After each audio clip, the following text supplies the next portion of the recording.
So Elon Musk has been on a Twitter tirade about video games and video game journalism. But to get you up to speed, he's annoyed that video games are increasingly becoming more woke. Now you can debate what woke means in the comment section down below, but in this context, he's using it in the sense that all video games are forced inclusion. Now, I will accept that there's a push in the industry at the moment to have more diverse themes in games.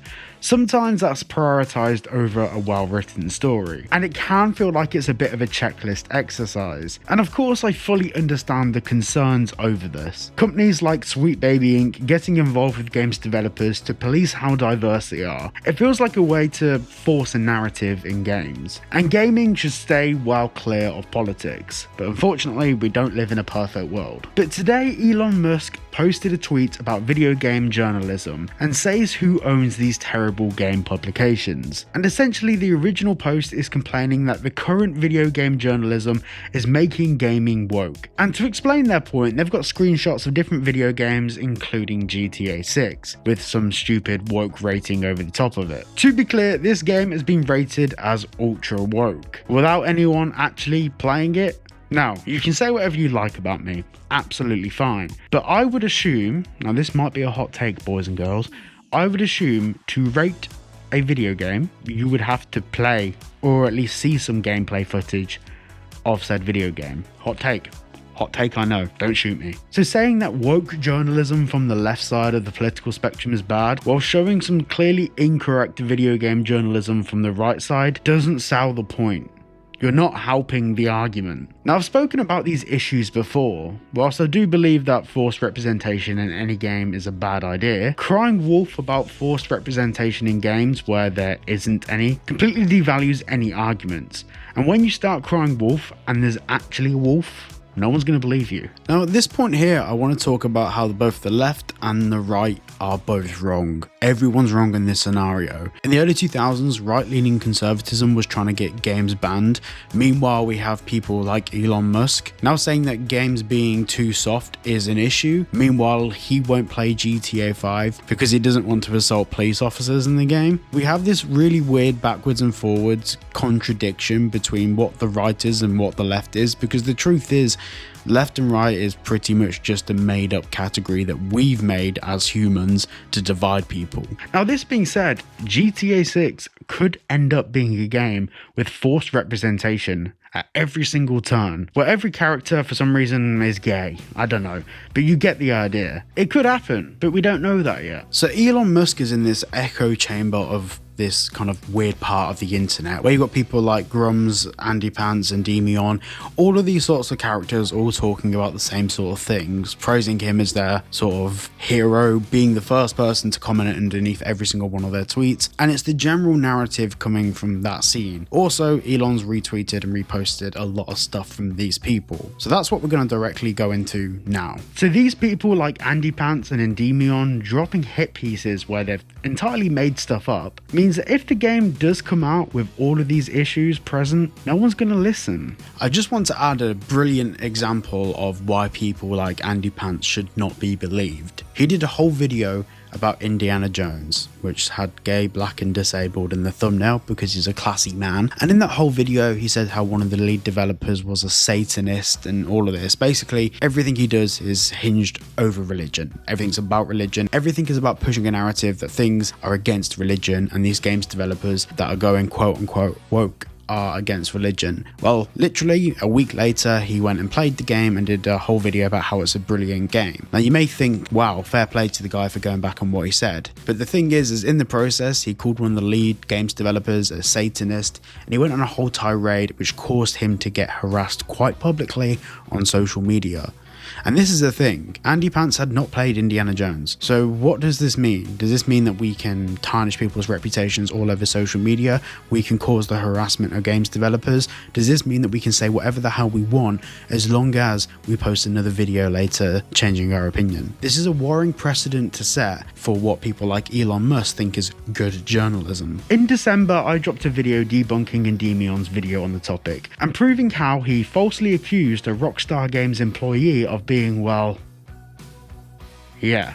And then I showed how he fabricated the entire narrative of Laszlo Jones leaving Rockstar Games because Rockstar had gone woke, and apparently Laszlo left because he didn't like where Rockstar were heading. Now that was entirely made up. In reality, Laszlo Jones left Rockstar Games because he became a primary carer for his sister who had terminal cancer. I also debunked the entirety of the rest of Endymion's video, and to this day he hasn't addressed any of it, nor apologised to the Rockstar Games employee who got harassed as a report of him falsely accusing them of something horrific. Now the same goes for Andy Pants. I debunked his videos on the topic and he subsequently called me gay on Twitter, so yep, attack the people, not the arguments. In response to this, I shared a clip at the end of my last YouTube video on the topic, which proves that actually Andy Pants doesn't believe anything he says in his videos and he's doing it all as an act, which if you don't see that by now, you're a little bit not intellectually there. This is something really funny about me. I used to debate atheists on the internet. I was really zealous for a lot of religious things, but I had just a very toxic heart. And oh man, this is not gonna happen. We love you, man. All right. So anyway, very few people were attracted to my brand of Christianity. I was like terrible at evangelism. My evangelism was basically trolling people on the internet, which is not, it doesn't work. No one gets saved. No one's gonna get saved through your stupid Facebook comment. Rather than being judgmental towards others, I started focusing on God's mercy towards me. Really, guys, being humble is way more fun. Come on, man. Like, it's way more fun. Yeah. Come on, man. Like, being prideful is not fun. No, what am I doing now? I used to play like 5 hours a day of video games, and I literally don't even play anymore. I'm serious. Andy Pants isn't a real person. He's a character that he plays online. He used to have a left-leaning political channel talking about gaming, and he would post both left-leaning content and right-leaning content at the same time. He would actually contradict himself on different channels because he wanted the best of both worlds. And to be honest, it's kind of smart, although extremely shitty. I personally feel the more gay, lesbian, trans, and female characters we have in games, the better.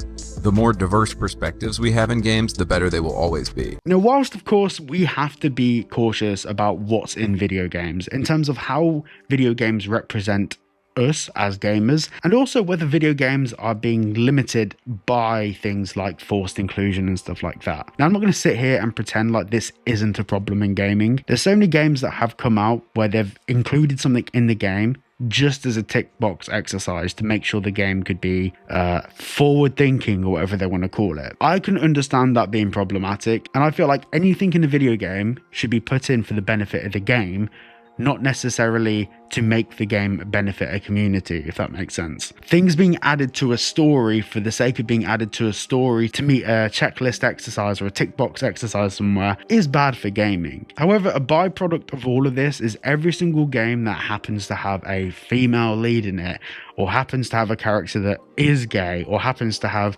any form of other representation of any other minority or diverse group or whatever, that's then called woke. For example, in GTA 6, we know we have a female protagonist in the game. Now, of course, people like Endymion and Andy Pants have ran with this. They got a full-on semi and started posting videos about how Rockstar have gone woke. But the truth is that you're not going to believe this, guys. Women exist. I know. Maybe one day, one of them will touch you. How about that, Endymion?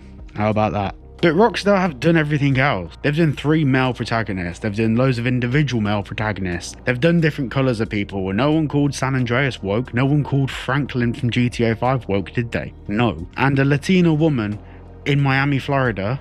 Who would have thunk it?